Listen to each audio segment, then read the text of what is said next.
Green Cooling scores with the 13 Pro-Am Community Rugby League Show. Well, good evening. Good evening. It is that time of the week for 13 Pro-Am Community Rugby League Show. It's still light. We're getting towards summertime.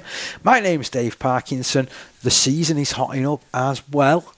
We've got plenty to talk about in this episode, and helping me along the way, as usual, pushing the buttons, editing out the mistakes, it's none other than Steve Beech. How are you doing, Steve? You okay, mate? Yeah, not so bad. It's spent, I think it was... It's about 3 hours on that one last week, wasn't it? It was 3.5 hours, I think. I mean, it's nearly as bad as when I do the other podcast and I have to edit Eddie's comments out.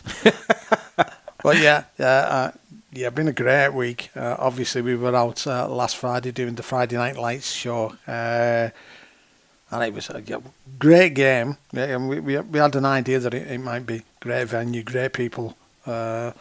Got a bit chilly, but yes, the old heated gilet came into full use.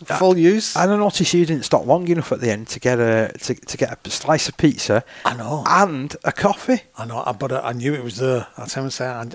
I can smell that pizza. I've been there that often, and I remember being there. I think it was the last season, and I thought, who's bringing all these pizzas in? And I thought, is it Just Eat? I thought, how big's this guy's scooter who's brought all these in?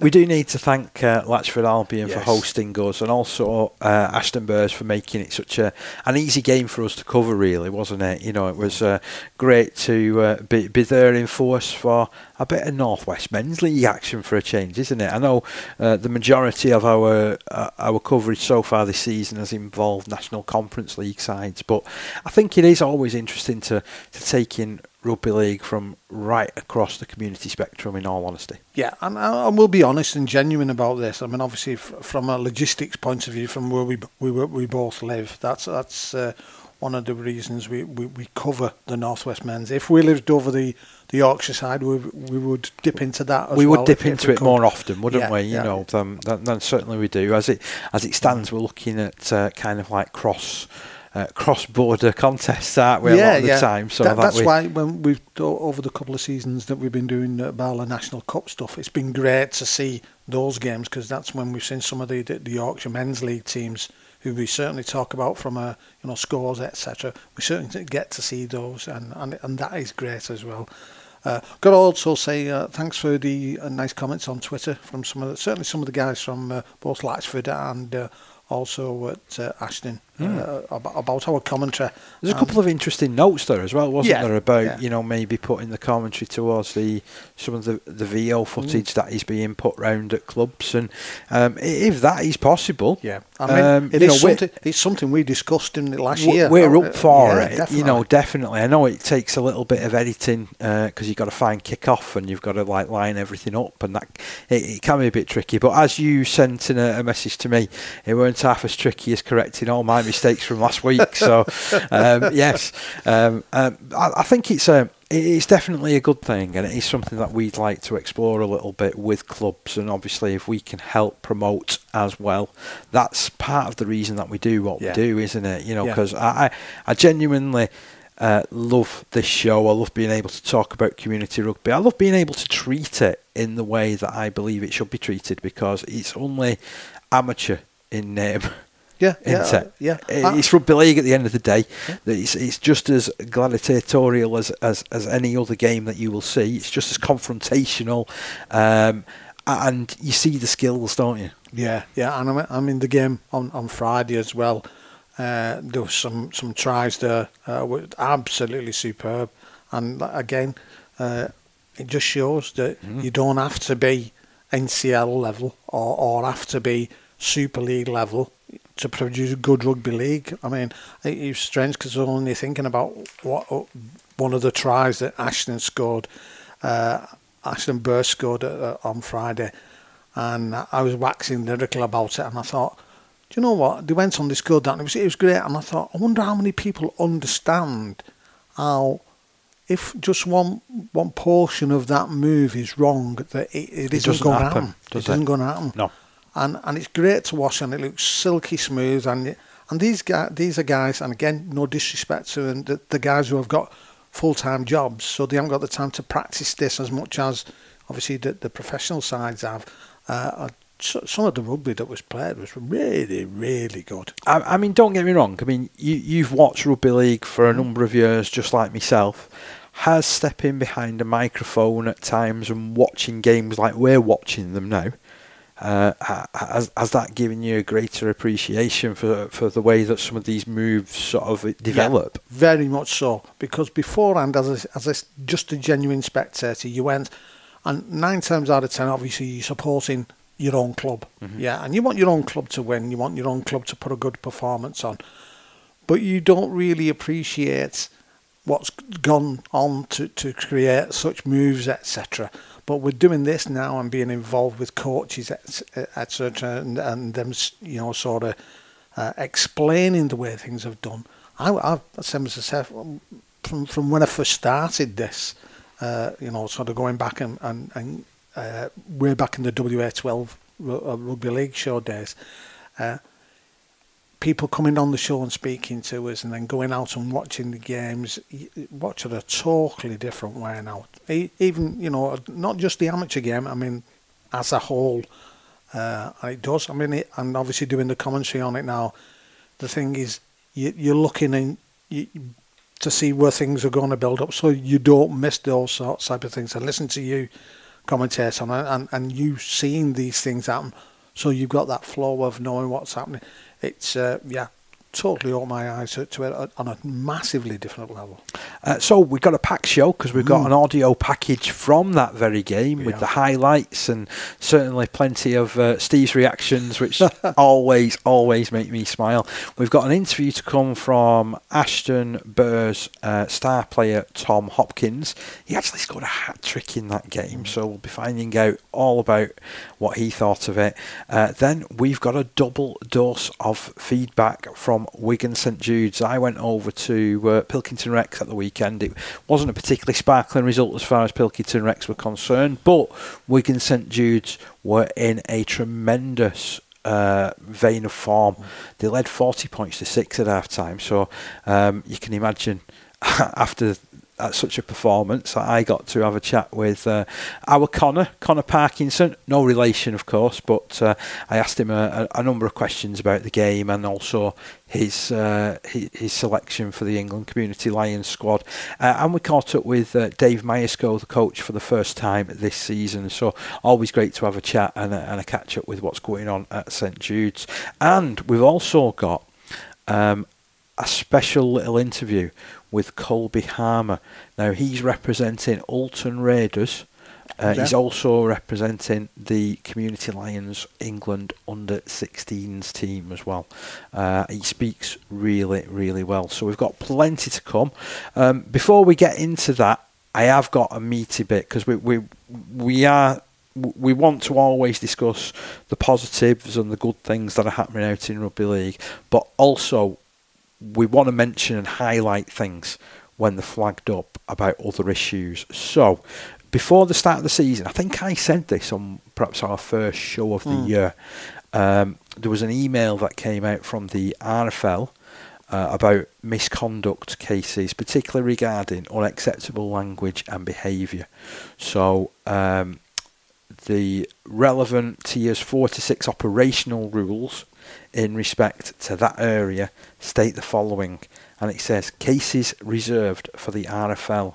So it says, save where otherwise directed by the RFL will have jurisdiction to deal with allegations of misconduct arising from A, any conduct which involves the use of unacceptable language or behaviour.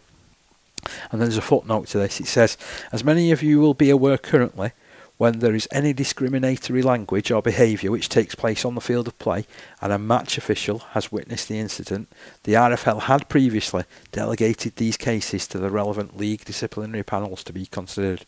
Going forward, the RFL Compliance Department will now take ownership and conduct of such matters, and all cases of this nature will be actioned in line with the below operational rule.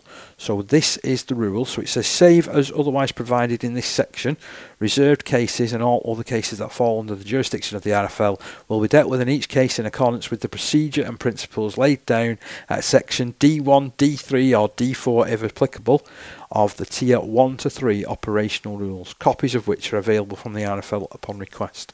For avoidance of doubt, the RFL shall have jurisdiction in such cases irrespective of the competition or match in relation to which the allegation arises. The sport has a zero tolerance approach to unacceptable language and or behaviour, and specialist tribunals have been convened in order to deal with all unacceptable language and or behaviour cases to ensure that there is a level of consistency both from a process and, where applicable, sanctioning perspective, in order that the sport has the ability to stand up to any scrutiny given the profile matters as such these often bring. So that was the message which went out. Now this email went out on the 11th of January. There's been a follow-up to that which was sent out on Tuesday morning, and it says, further to the below note, it is pertinent to bring to your attention the concerning increase in unacceptable language and behaviour cases that are being processed within the sport of rugby league currently. For the entirety of the 2023 campaign, there were 24 cases of this nature dealt with by the respective disciplinary panels. Before the end of April this year, we are already at 12 cases. The cases in the main have involved homophobic comments. All discriminatory language which is in breach of the below definition of unacceptable language and behaviour is treated with the utmost severity by the sport and must be tackled appropriately within clubs. We would advise clubs to ensure that the message is communicated clearly to all of its teams and participants, including spectators, that this will not be tolerated, in addition to emphasising the RFL's zero tolerance approach when dealing with such matters. Pretty serious, that, I feel, and yeah, it's right for the RFL to sort of already note this, isn't it? 12 cases, and there was only 24 all last season. Yeah. Twofold this, Parkett. Is it people taking on board what's been said at the beginning of the year? And therefore, that's why there are so many cases that they're actually getting reported. You know, which is a good thing. You know, if it's not, when I say it's a good thing, it's a good thing that they are being picked up on. Yeah, it's not a good thing it's happening, but it's a good thing that it is being picked up on and then acted upon. Yeah. Or is it that that these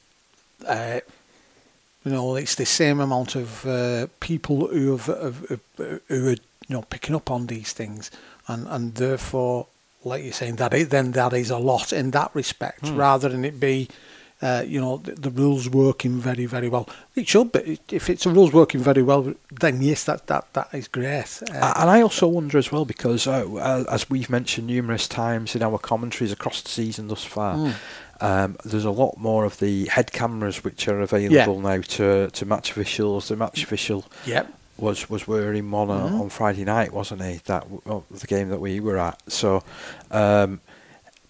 because there's more cameras about, is that picking up more of the behaviour as well? Exactly, yeah. Which again is a good thing. Yeah, it is a good thing. It just needs eradicating now, doesn't it? Or educating. Because, come on, folks, we're in the 21st century now, aren't we? I mean, the bottom line is that, like you've just said there, Dave, there are more ways of it being identified. And I think, obviously, from the camera's point of view, because it's a difficult, like I say, with all these sorts of things, it's very difficult to police from a club point of view. I mean, it's probably easier to police it when it's your players, but if it's spectators, that can't always be an easy thing. Because obviously, where the games are being played, you can't always say that, well, that's A team's supporter or that B team's supporter. You get some where that people just waltz down to watch a game of rugby. I mean, I would have thought anybody's going to come down and do that would not, sort of get with that sort of language or inappropriate behaviour. But it does happen from time to time. So the good thing now is, certainly from the camera's point of view, it takes out, I suppose, that fear is the wrong word, but that is, you don't want confrontation. As much as you want to report things, it's not always easy because of, if you are then confronted by somebody who is, or could be a bit on the aggressive side, and so you could be in danger in some respects. But there are, I don't know, are there ways and means where these things can be reported anonymously, as it were? Those are the type of things that we've got to look as well, because it is difficult. It's very difficult. I mean, I know that you're looking at it kind of like, because they have that in Super League grounds, don't they? So I've seen it where I've covered games at St Helens, I've covered games at Warrington, I've covered games at Lee, I've covered games at Wigan, and there's always something somewhere, be it in a programme, be it on a screen, which says if somebody's behaving in an untoward fashion, in a poor fashion, it can be reported, so I don't know. Because certainly, I've said this before, certainly trying to police things, I know we have touchline managers, and you can't see me on radio, I'm doing inverted commas actually, but is that, and I don't want to be derogatory here, is that just to tick a box in some respects? Because is it can they be effective because they've not always got the means of how they can report things? It is difficult, and I'm sure there are other people asking that same question I'm asking, because it does need addressing. But if you haven't got the pathway to be able to report it without you getting any issues coming back to you, that you're going to, because if that happens, what will exactly happen is you won't do it, you won't report it after that, because you don't. I do this for, people will be saying, look, I do this for the love of the game. I'm not doing it to get loads of hassle off people. So that needs, sort of identifying and sorting as well. But this has been picked up, hasn't it, by the RFL? Obviously, they're on it. They're on it. And with what I read before, it's going to be treated really, really seriously, to the point where, I mean, we've had it where I think there wasn't there a league last year that ended up playing fixtures behind closed doors for a couple of rounds. I think it was a junior, like a junior league. Yeah, I think there was. Because of behaviour spectators. I remember us talking about it, like on the show, and it needs to be addressed. We need to be better. These are archaic. Especially if we're talking about, as it says in here, in the main, homophobic comments. We're probably at the most liberal way in which we're all brought up, and we're all talking about things, and people are in touch with their own feelings far more now, and you can be who you want to be in this world, ultimately. Can't you? I think we've got to be better, and I don't know whose responsibility that is. Well, I think it's the responsibility of the people, of the individual, but also of people to challenge that behaviour and to say it's not on that. You can't be saying that. But same as I say, you've got to be able to do it safely. Because and if that is put in place, then there's more chance of that being challenged. What are your thoughts? We'd love to hear it. To be honest, obviously we're carrying that, and we're wanting the game to continue. We're wanting the game to, because we always want to talk about the good side of rugby league. You can't always do that, and it's fair for us to sort of like broach this topic. And if these topics aren't broached, then it's just going to perpetuate and carry on. Exactly. I mean, we were speaking, or I was talking to Mike Wood with regards to junior rugby league and parents and what they can be like. We were on about, from a punishment point of view, who do you punish? Do you punish the player? Because how do you punish the parents? Do you understand what I mean? And should the player be punished for actions of their parents? It's very difficult, and it's easy to say, oh well, this needs to be done. but there's got to be ways and means suggested on how they can do that, because at the bottom line is they aren't professional clubs. They don't have security guards. You can't always, if you say, all right, ban them from the games. If your matches are played in a park, how do you ban parents from coming and watching in a park?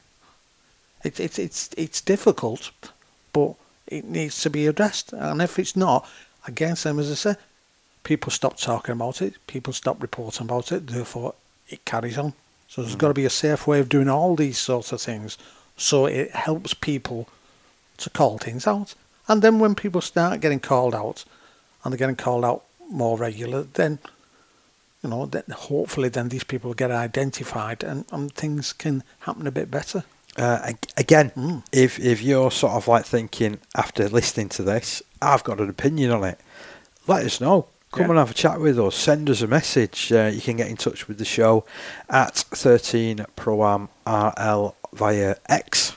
Yeah, I'd say it. I can't get used to saying X. It's like Newsnight this now, isn't it? Then it's if you want to get a message direct to me, I'm at Dave Parkinson RL again on X. And is it Steve_Beech? Steve_Beech RL, yes. On X. On again. X. But yes, I thought I wanted to start the show and bring in that fully into focus, because it's something that's obviously been creeping in and it needs to be nipped in the bud. I Sorted. Totally agree. Okay, right. You know where I want to go first of all from a match point of view.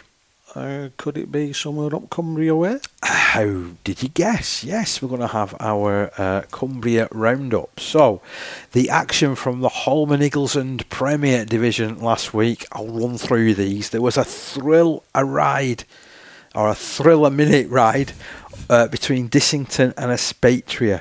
So at half-time, this one was 10-all. At full-time, 22-all. Now, for Dissington, they had a hat-trick hero in Aaron O'Donnell. Deaton Askew also scored a try, with Jaden Hewer kicking 3 goals. The man of the match there for Dissington was Bailey Worthington. For Aspatria, well, it was a keen affair from Keenan Foster. He grabbed 2 tries. Guy Reid and Brad Thompson scored the others, with Ben Tootle kicking 3 goals. Keenan Foster getting the nod for the man of the match as well. There was a couple of sin binnings in this game as well, just to add to the mix. So you had Ben Tootle from Aspatria, who was sin binned, and Sean Adams from Dissington, who was also shown the yellow card. There was also 2 sending offs as well. So this game had a bit of everything, didn't it, Steve? So James Robinson from Aspatria and Scott Rook from Dissington had their marching orders, which meant it was a bit of a handful, really, this game for referee Rob Scott.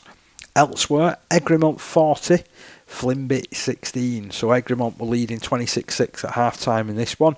Paul Corkill was the hero for Egremont with a hat-trick of tries. Callum Aitken, Dylan Scott, Quinn Wright and Charlie Ward also went over for scores, with Lee Rogers nudging over 6 goals. The man of the match for Egremont was Quinn Wright, the mighty Quinn getting the nod as man of the match. For Flimby, Nathan Kirkbride, we mentioned him a couple of times, haven't we, over the course of the season. He grabbed a hat-trick with conversions going the way of Reese Booty and Dan Weir. The man of the match was the aforementioned Nathan Kirkbride from a Flimby point of view. Meanwhile, Hensingham 6, Wathbrow A 52. At half-time in this one, it was 22-0 to Wath. Danny Stables and Luca Hiddleston being the only guys to trouble the scoring sheet for Hensingham. Stables with the try, Hiddleston with the goal. Man of the match for Hensingham was Keir Starkey, who's recently been called into the one of the England Community Lions squads. So it's good that you're getting these younger players that are starting to come through. Wathbrow, they were tremendous in this game. So Jack Megan, who's played first team, scored a hat-trick. Jackson Ben added a couple of tries. There was Matt Sibold, who was well to the fore with a try and 4 goals. And other scores going the way of Nat Dugan, David Bradley, Daly Stables, Luke Davidson, Greg Rooney, with Greg Rooney winning the man of the match. And then on Saturday, so all those other fixtures took place on Friday evening. On Saturday, it was Askham 10, Maryport 52. Maryport running into some tremendous form at the moment. 22 points to 4 up at the break. For Askham, Dale Lambton chipped in with a couple of tries, Louis Stables with a goal, and the man of the match for the hosts was Zach Wright. However, Maryport, they were a little bit too strong on the day. Shane Williams grabbing 2 tries, Danny Dryden scoring 2 other tries, heading the way of Liam Anderson, Ash Smith, Craig Foster, Sam Forrester and Craig Ivison. Conversions from the trusty boot of Blake Miller, he added 8, and there's another former Lion, England Community Lion, Ellis Nixon, who got voted the man of the match for Maryport. It was another high score for Lauker as well, as they took on Glasson. The job was virtually done and dusted at half time, actually. 28-0 to the good for Lauker. So Glasson eventually did get on the score sheet with a try and conversion from Tyler Beals. Connor Wilson impressed for the hosts, but Lauker, wow, they were brilliant. Mitch Todd, we mention him very often. I think it was 30-odd tries he scored last season. He grabbed 2 scores. Zendon Callender scored 2 tries. Emerson Allen also chipped in with 2, as did Jordan Allen. Ashton Briscoe and Luke Stockton grabbing the other scores, with conversions split between Evan Hodgson, who kicked 6, and Keith Campbell, who added 2. The man of the match for Lauker was Zendon Callender. Couple of sin-binnings in this game as well. Finn Barwise and Jamie Hale for Lauker, and Matt Burns for Glasson being shown the yellow card by referee Neil Byers. And then in the final game, last but not least, I think we've left a Titanic struggle to mention last of all. Cockermouth 32, Kells A 26. Half time, Cockermouth looked like they got this one in the bag, 20 points to 10 up. But in the end, they were clutching onto victory. So for Cockermouth, they had a couple of tries from Seamus Hutton. Regan Tinian, Ryan Scott, Alex Barton and Luke Armstrong also went over for scores. Ryan Scott kicking 4 goals, and he got the man of the match for Cockermouth as well. For Kells, Kieran Halcrow, Richard Marr, Kieran Parr, Brandon O'Connor and Dan Greers went over for tries. Ryan Starkey adding 3 goals. And again, we can't get away from Cumbria this week without a couple of sin bins and cards. So Danny Doherty from Kells and Jordan Herve from Cockermouth were shown yellow cards, with Jeff Clare getting sent off for Cockermouth. But they still managed to get the job done. Referee there, former professional referee, Gareth Ewer. Oh, yeah, yeah. He's done a few Super League games in the past. That's right, Gareth? Yeah. So really nice to see his name cropping up and still chipping a bit into Community Rugby League. Busy weekend this coming Saturday. So Hensingham A host Aspatria. Glasson Rangers are at home to Kells A. Wathbrow A travel over to Flimby. Now, we have got another game that was due to take place between Ellenborough A and Cockermouth, but that is postponed to a later date due to Cockermouth taking part in the Barlet National Cup. And then Askham and Lauker is also off due to Lauker's part in the National Cup as well. Egremont A have a bye, by the way. But yes, that's your roundup from Cumbria, Steve. Yeah, and it's getting better, isn't it? There's more and more games. Sort of with really big scores, and a lot of the lads going to be playing quite a few bob out for the sendings off. It's nice to give everybody a mention, though, isn't it? Yeah. You know, and that's what we really love with this show. Right. Shall we check into the North West Men's League? That seems like a good idea, Matt. And it would be remiss of us not to mention where we were yet again on Friday evening. Latchford, Albion, Victoria Park was our destination as they hosted Ashton Burrs. It was a crackerjack fixture, and here's the best bits. Green Cooling keeps the 13 Pro-Am Community Rugby League show cool, even when tackles get heated. We're at Victoria Park in Warrington to watch Latchford Albion take on Ashton Burrs in the North West Men's League Premier Division. with the first carry to get over the 20-metre line. He's done a terrible attempt at play the ball. It just sort of squoze out from the side of his hand, and it means that straight away we're going to have a scrum with head and feet to Latchford Albion, Steve. Running it in is Mike Lagar. I tell you what, that's a decent run. He's a big fella, isn't he? They've rolled him on his back. That'll slow the ball down. He's 10 metres out from the try line, directly under the posts, and it's come to this left-hand side. Alex Davis with the carry virtually to the try line, a couple of metres short. Dummy half is Groke. Groke goes in along. Groke crashes through. Yeah. Excellent. He showed plenty of power though. What a start that is. And that try, by the way, coming inside the first minute and a half of the game. Yeah, 1 minute 20 seconds. Back to Smith. Smith goes to Chris Rothwell. He's going to back himself. Rothwell down the wing. Rothwell inside. Yes. It's going to be a response. Tom Hopkins will score it. Beautiful try when it came. A flowing movement down the right hand side. Chris Rothwell using all of his pace, all of his experience, and then the inside pass found Hopkins, and Hopkins carries it round to the post. Yeah, 15.5 minutes gone there, Parker. Backs himself going down that wing, was manning support, and that's exactly what you need there. Drew the player over on that side and put Hopkins in for his try. Lagar runs it back in, does Logan. Good challenge. Yeah. Good tackle as well, to be fair. Aggressive stuff by Max Ruddock. And now the run taken in by Dec Roke. Is Chase actually guaranteed them the ball in this set? Yeah. Still 25 metres away from the line, Latchford Albion. 6 points each in this one. Oh, good ball! Finds a surging Ben Harper. Harper getting the ball at the back. And Lewis Norton supports, just like any good fullback, to cross for a spectacular fast-paced try. On 27 minutes there, Parker. Great breakthrough there. But again, support work absolutely excellent. And it brings the dividends once again for Latchford Albion.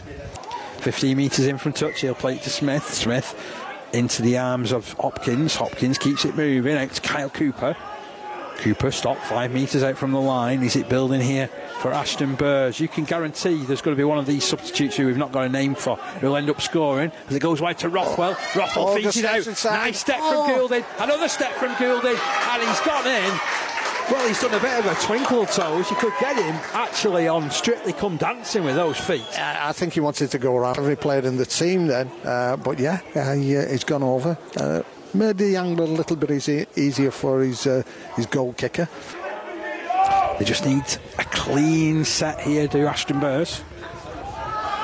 Another good carry. Takes them 25 out from their own line. Smith. 6.5 minutes played, Parker. Oh, it's all over the ball. Rothwell. Rothwell's away. He's got support. Rothwell. He's took on the fullback. Greedy from him. Bit of greed from him. He had the support there like the first half it should have given. He could have gone to Hopkins. Yeah. Hopkins was under the post, but they still will carry on moving this ball down this left-hand side again. Matty Smith out to Greenhouse. Greenhouse keeps it moving to Ruddock. Ruddock puts his head down. Ducks inside. It's a super response from Ashton Burrs. They had him cut down the right-hand side. It comes 45 seconds after maybe they should have scored, but they made it count down this left-hand side, and Max Ruddock puts them in front. Third try of the game. Ruddock scores it. A nice finish. He swerved inside the cover defence and finished well into the last 20 minutes of this game, as Steve mentioned. Ellis takes over.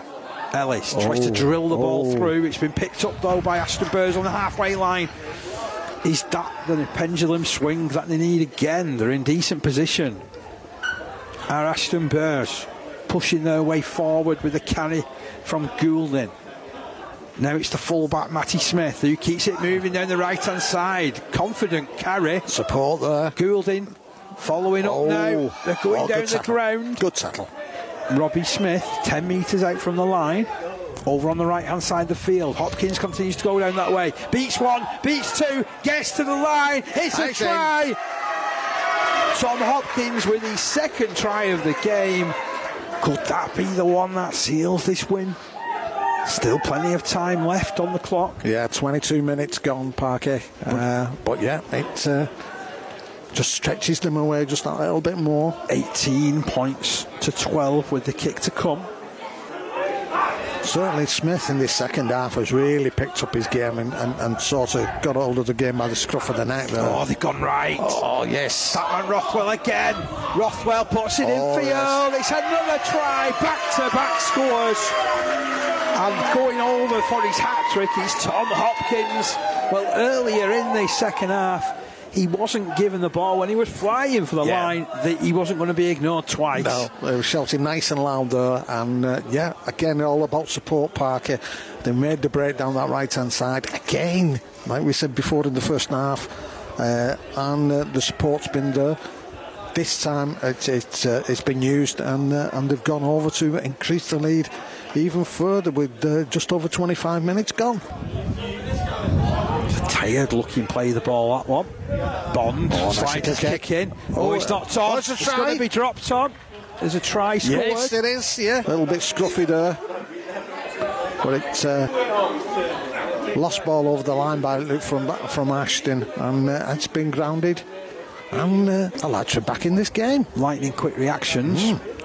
The player who's actually scored it, I'm of the opinion it's Cameron Davis who's touched that down. Meanwhile, Phillips, he's wide. Yeah. So 16 points to 26. Ball fell into the middle with Hampson for the line. Yeah. Oh, he's driven that through. Can't stop that, Parker. Can't stop that. He basically started that running Ashton in Makerfield, didn't he? The prop forward. I think he did. Wow. He knew where he was going. It was right under the black dot, and I'm having some of that, he said. So Cian Hampson has the final say with the try, and it stretches the advantage out to 30 points to 16. Kick to come. Got a feeling they might get this one.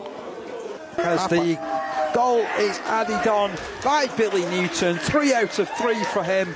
It's finished 32 points to 16 in favour of Ashton Burrs. Rugby League's secret weapon, Green Cooling, scores with the 13 Pro-Am Community Rugby League show. You know what? I really enjoyed listening back to those. Oh, by the way, the new range of Yes merchandise will be out next Monday. Yes, good tackle. Oh. I love it. I just get so engrossed in those games. Like I was saying before, because you don't have an affiliation with either side, you just appreciate the good rugby, which is played, and like I was saying earlier on, it doesn't matter what level it's there, in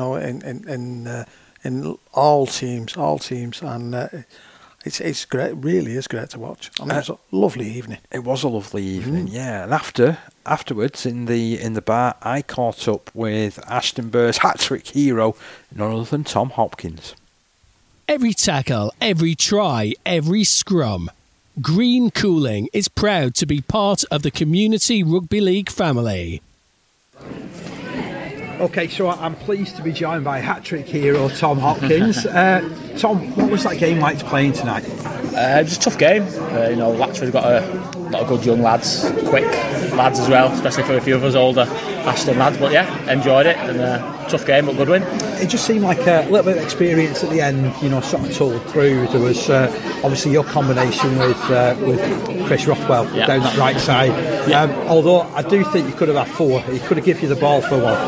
I think our chairman was calling him a few names. I think when he didn't give it early on, but obviously me and Chris have played together for a number of years now. So, like I say, a bit of experience I think told in the end, but it was a close game. And we're just happy with a win in the end. Yeah, I mean, I have to admit, it's perhaps not been the start to the season that you would have anticipated. But I know there's been a state of flux. You're missing a few lads. There's a few lads that have gone elsewhere, isn't there? Yeah, we've got to be really thankful to our second team. Our second team's been brilliant last sort of couple of years. Barely lost a game. Obviously, I think anything like amateur rugby, you lose lads throughout the season. Obviously, lads get a bit older, families and things like that. But those second team lads deserve to be there for me. So there's a few of them lads that have stepped up and they're doing a good job. Definitely. Do you know what I mean? Obviously, it's tough. going to places like Hurst Finch, obviously good Premier League team, but deserved to be there and stepped up tonight as well. We did a bit of a commentary on the game, but one thing I think I said is that when Kean went and scored that last try, I think he started his running brin. I'll tell you it was further as well. I'm sure he'll say it was a 90-metre run, not a 10-metre run, but yeah, he's another one. Obviously come through our 18s. He's a good lad. I'm sure he'll come and tell you in a bit how far his try was as well, but yeah, he's a good lad. What's it like being sort of, I suppose, one of the experienced lads now? Thanks, mate. I'm hoping I don't look it, but I weren't saying you were old, I just said experienced. Yeah. I don't know, I just enjoy sort of playing rugby, do you know what I mean? Obviously, young family and that, and you've got to hang your boots up one day, but I'll play as long as I can. Obviously, still enjoying it. I can just about still run as well, especially if Chris is giving me the ball unopposed under the sticks, so I'm happy. Obviously, you've been right at the top end of this competition for a good while. What's your hopes for the season? Is it to get back there, or is it going to be a bit of a season of flux because of what we talked about before? Probably not spoke about it too much, to be fair. Obviously, I think we just probably, it's a bit cliche, but we'll probably just take it week by week sort of thing, see who's available and just sort of go from there, but I don't see no reason why we can't back ourselves against anyone in the league, to be honest. And just out of interest, does that now move you to the top at try scoring charts for your club? I don't know, but I'll have a look later and I'll let you know. Tom, thank you so much, appreciate it. I'll go and let you enjoy this win with your teammates, mate. Cheers, mate, thank you very much. Cheers, thank you. 13 Pro-Am, giving a voice to Community Rugby League. I enjoyed having a chat with Tom though. Really good lad. Had a great game, and nice when you're here because obviously there's him and there's Rothwell who they could easily step into a different team, and I've done that sort of, and don't get me wrong, there's a lot of competition, isn't there, for rugby league sides in the vicinity of Ashton in Makerfield. Yeah.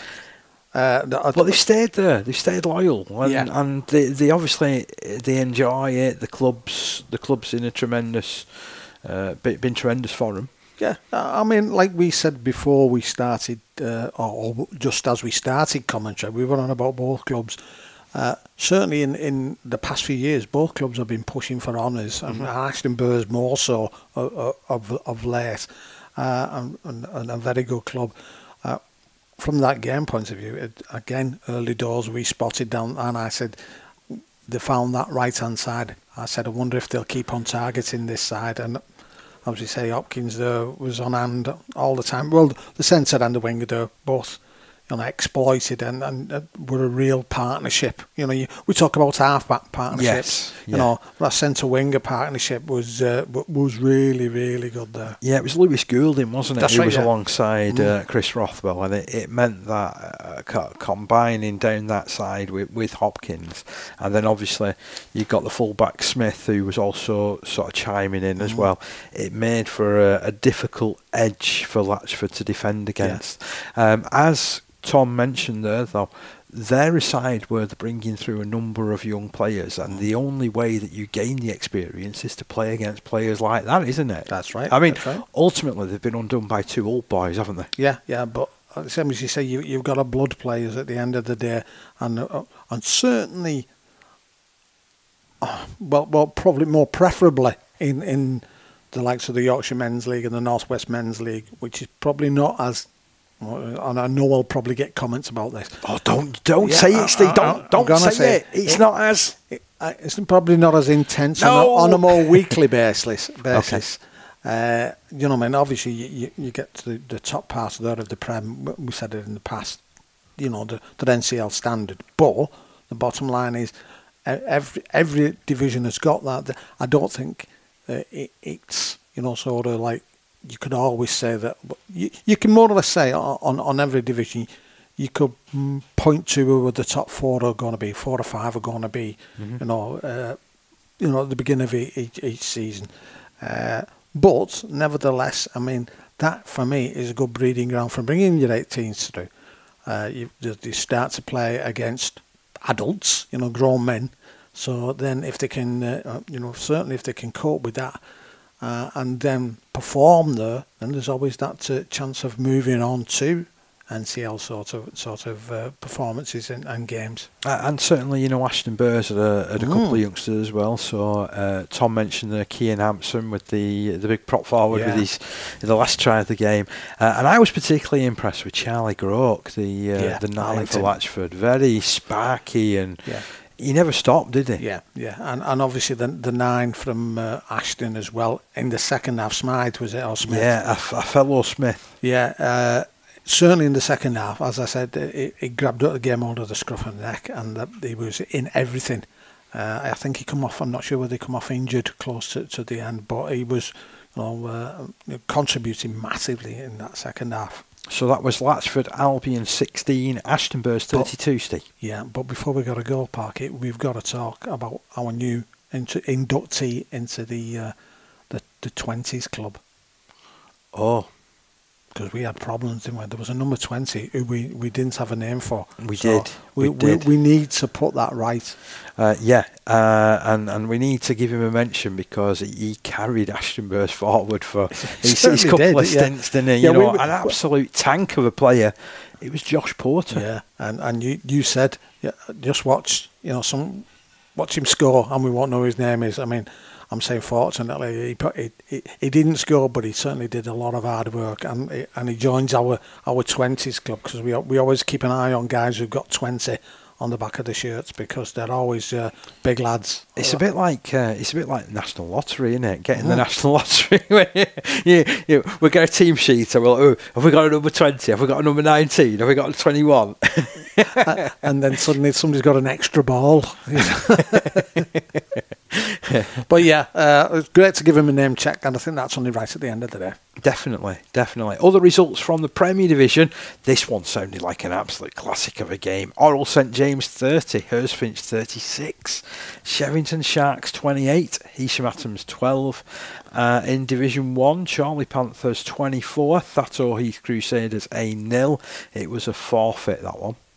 And then I've got Salford City Roosters 24, Hindley 26. Let me know if I miss anybody out here. Are we on Division 1? Sorry? Division 1, yeah. West Orton Lions against Dalton. It was West Orton Lions 12, Dalton 30. Great result that for Dalton. Yeah, if you remember, that was the St George's Day game that they were having there down at West Orton. Yeah, the Lions against the Dragons, that's right, they were saying. Then in Division 2, Waterhead Warriors 20, Lee Miners Rangers A16, Hindpool Tigers 22, Rochdale Mayfield A16. Have I missed anybody out there in that division, Steve? Yeah, we've Newton Storm against West Bank Birds. It was Newton Storm 14, West Bank Birds 18, and apparently it was quite a young West Bank Birds team who came away with victory there, so well done there to them. Newton Storm finding things a little bit sticky at the moment, and I think that's it, because the Wigan Springview Roost Pioneers obviously game was off. Mm-hmm. Then it was Division 3. Bank Key Bulls have started the season in tremendous form. They defeated Higginshaw 56 points to 18. Caddy's Rhinos received a forfeit from Lee East, so get the 24-0 result there. Meanwhile, Wigan St Judes, North West Men's League side, defeated Clockface Miners 32-28. High scoring game there. And Garswood Stags defeated Blackpool Scorpions by 24 points to 16. Any results that I missed out there? No, they're the ones, Parky. And then in Division 4, Bolton forfeited their game at Portico Vine, so Portico Vine ended up with a 24-0 result. Cultured Eagles have had a really, really positive start to the year. They've defeated West Orton Lions this past week by 54 points to 12. Haydock defeated Chester Gladiators 50 points to 16. And some high scoring games in this division. Langworthy Reds defeated Orrell St James 38 to 24. Yeah, which makes me wonder then when Haydock Warriors take on Langworthy Reds how close that one will be, because obviously Orrell St James overturned Haydock last week. So if Langworthy have overturned Orrell St James, it should be a good game, shouldn't it? Yeah. Yeah, really good one, to be fair. So, lots and lots of things happening there. Now, let's duck over to the Yorkshire Men's League. And these are the results that I have. Please tell me if I ever miss anybody out here, Steve. So a second, we'll get into the competitions page. We're going to start with the trophy. And the result in this one was Wyke 14, Seacroft Sharks 16. Then from the Premier Division, Doncaster Tollbar 12, Almondbury Spartans 18. Great result that for Almondbury. Fryston Warriors 24, Newson Panthers 0. Keighley Albion 14, Westcott Common 52, and King Cross Park 34, Stanley Rangers 32. In Division 1, Cutsyke Raiders 28, Bradford Dudley Hill 32. Murfield and Hunslet was postponed. Charleston Rovers 8, Siddle Academy 50, Wibsey Warriors 24, Ossett Trinity Tigers 30. And then in Division 2, Birkinshaw Blue Dogs 16, Queensbury 24, Brighouse Rangers 18, Mould Green 18, Illingworth 4, Castleford Panthers 68. And then obviously because Seacroft Sharks were playing in the trophy, their game against Emley Moor Cougars was postponed. And the Illingworth Castleford Panthers one. Yeah. Did you get Illingworth 4, Castleford Panthers 68? No, on the official rugbyleague.com it says 28. 28? That's a bit of a spelling error in that case, isn't it? Let us know. Let us know. You know what? I'll be dipping into X afterwards, just to sort of have a check of that and getting confirmation. But you think when you pick up the Rugby League paper that you're going to get the right results, don't you? To be fair, so I'm sure that it's just a blip. It's certainly less of a blip for Illingworth. It was only 28 points to 4. Put it that way. Right. Elsewhere in Division 3, we've got Dodworth Miners 12, Bramley Buffaloes 31. I don't know whether there's any other results from that division, Steve. I've got Burstow Victoria 22, York Acorn 18. Ooh, is the other one. Close result. Yeah. And then in Division 4, Dewsbury Moor 40, West Craven Warriors 14, Newson Panthers A0, Sherburn Bears 24, Underbank Rangers 22, Goole Vikings 22. Thriller. And then finally in that division, as far as I'm concerned anyway, York Barbarians 38, Alton Raiders 8. That's a lot in that one. And then Division 5, we've got Dearne Valley Bulldogs 32, Farnley Falcons 22, Garforth Tigers 12, Batley 22. And that's all the results I have for Division 5, Steve. I've got Linley St Joseph's 26, Criddleston All Blacks 20. And in Division 6, Hemsworth Dragons 40, King Cross Park Academy 18.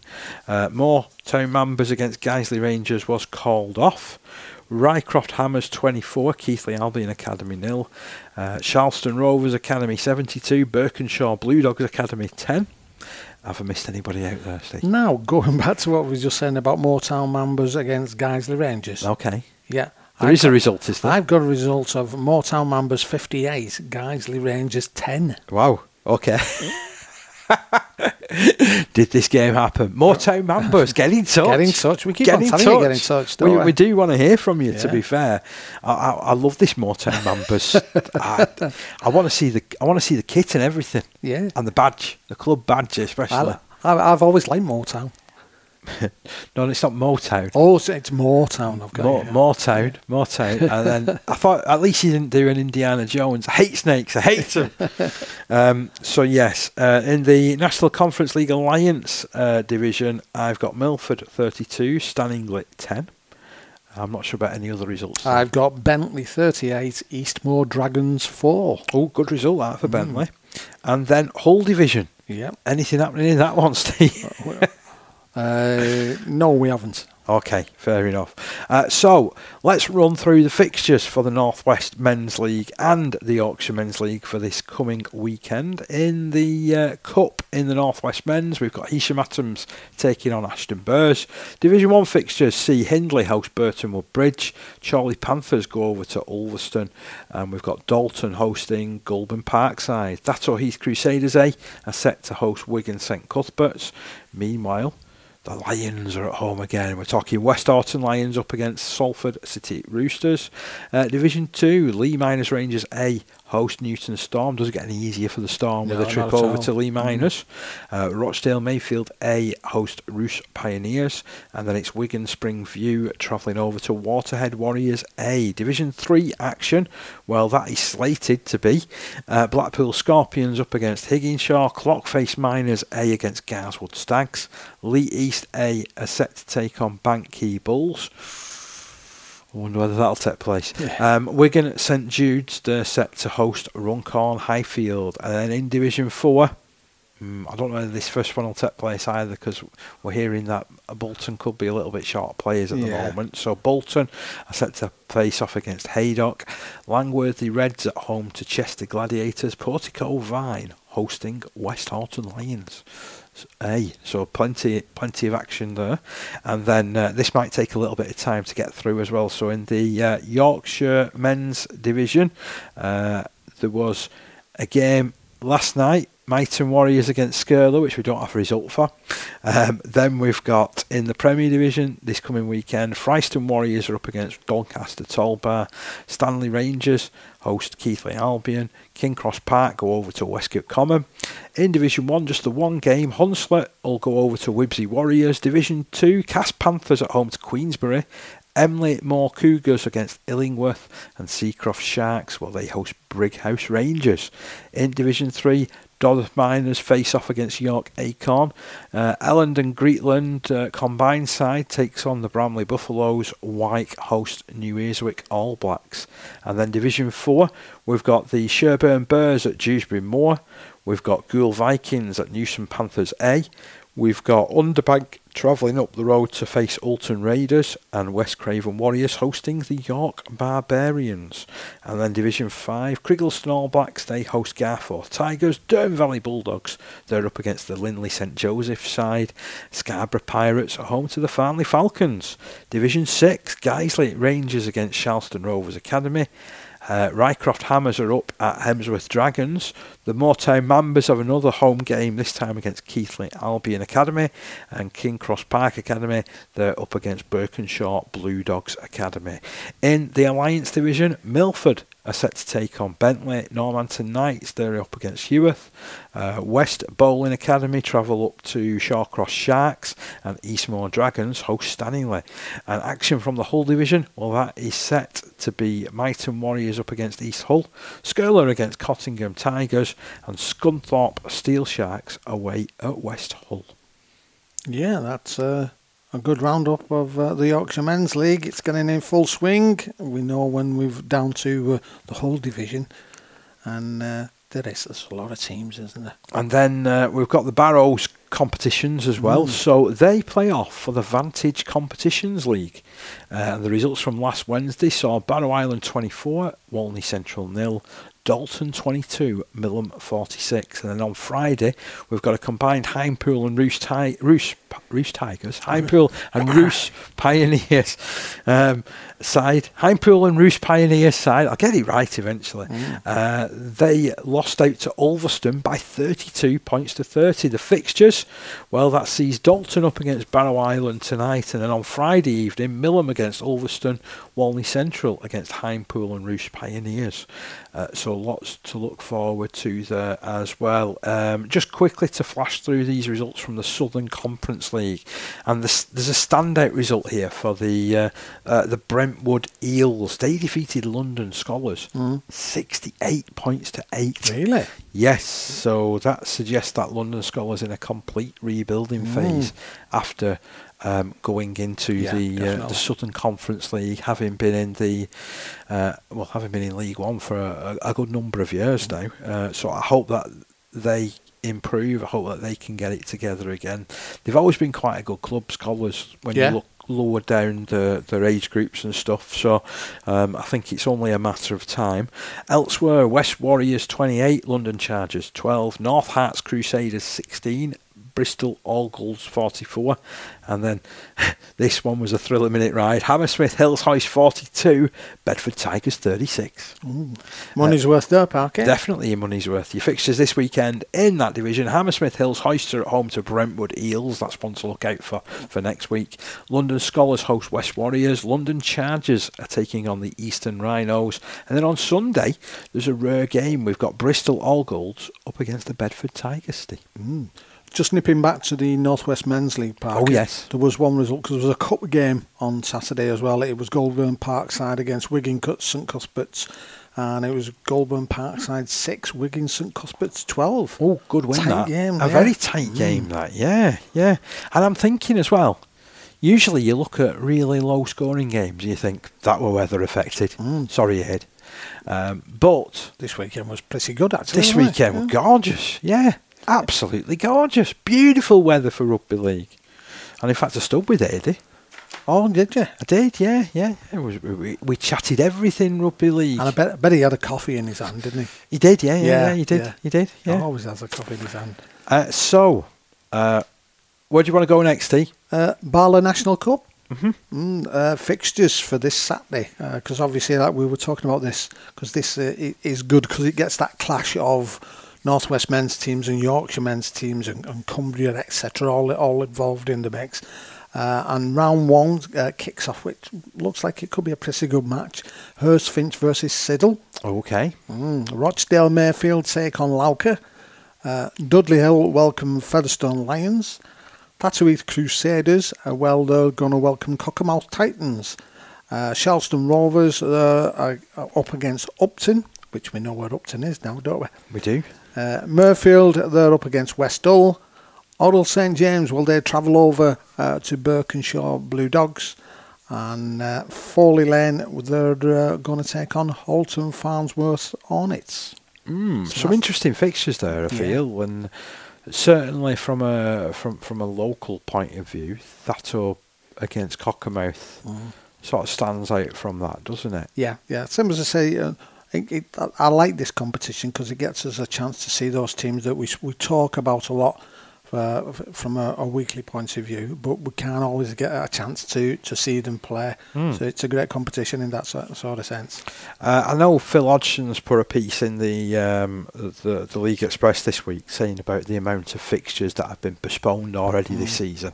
I mean, it's something that it's blighted certainly lower football. I think I was talking to you off air last week about Cullen in the North West counties having to play so many fixtures to the end of the season. Well, Charlotte Richard, they've extended the season for them because they've had that much trouble in fitting all the games, and they've still got 3 games to play. Really? So, I mean, that just sort of sums it up. So, this weekend in the National Conference League, there wasn't actually any fixtures that were due to take place. It was a backlog weekend. Yeah. But the idea of these backlog weekends is that if you've had any postponements, you try and fit some of those in there. That's where your spaces are. And there's a couple of spaces throughout the season for doing that as well. So, because obviously there's those teams that will have been involved in the Challenge Cup as well. Because that ran into the start of the season. Because I know York Acorn have a bit of a backlog, don't they? They're a couple of games behind everybody else as it stands at the moment as well. But before I go into the National Conference League, I think we're going to finish the show with the National Conference League, our roundup, and hear what Connor Parkinson, our Connor, and Dave Myerscough had to say. I want to just switch it about a little bit because, again, through my involvement in the England Community Lions programme, it was now the turn of the under-16s to go out there for their second training session as a squad together. And coming into it, I think we mentioned it last week, there was a regional squad which has also been selected, and there's some good talented players in that as well. So part of the session was introductions for all of those lads. Then it was... They were both taken separate. They had half a pitch each, and they did the relevant training, getting used to the calls, the drills for a Lions point of view. They were building on some of the calls that were put in last time round. They did a bit more work, sort of attacking wise and setting up shapes and that type of thing. And then it all came to pass at the end when they had 20 minutes going against the other squad. Yeah. Very useful, useful exercise all round. And again, I always love this time of year because I get to see guys that I've never seen play before. I've never seen step out on a rugby league field before. And you're thinking, there's some interesting stories in the backgrounds of these guys. So, obviously, there I was. Lads, anyone fancy an interview? Can I interview you? First time ever. And one lad in particular stepped forward. So, step forward, Kolby Harmer, who represents Alton Raiders. Have a listen to this interview and give me your reaction afterwards, Steve. Rugby League's secret weapon, Green Cooling, scores with the 13 Pro-Am Community Rugby League Show. Okay, so we're after training at the England under-16s. Who've we got with me? Kolby Harmer, I'm from Alton Raiders. So tell us a little bit about it, because the last couple of weeks you've been down on these training sessions. How's it been so far for you? Really good experience, obviously being part of the England setup. It's an amazing experience for everyone involved. Been really high intensity, I've definitely learnt a lot. So yeah, it's really good learning for me. Certainly this second session has been all about, you've had the ball in your hands a bit more, haven't you? And there's been far more work on sort of attacking calls and shaping the middle and stuff like that. It's quite a lot to take in, isn't it? Yeah, it is, but I think we've got a good group of lads, we've got a good group of coaches, so I think everyone pulls each other up, no one drags each other down, so it's a good, basically more community, and it's amazing. So we all help each other to get climb up a mountain, and that mountain's learning the calls, or whether it's someone scores a try, or pull each other up. That's the best way to learn. And to be fair as well, Kolby, probably 3 weeks ago you didn't know half of these lads, did you? No, I didn't.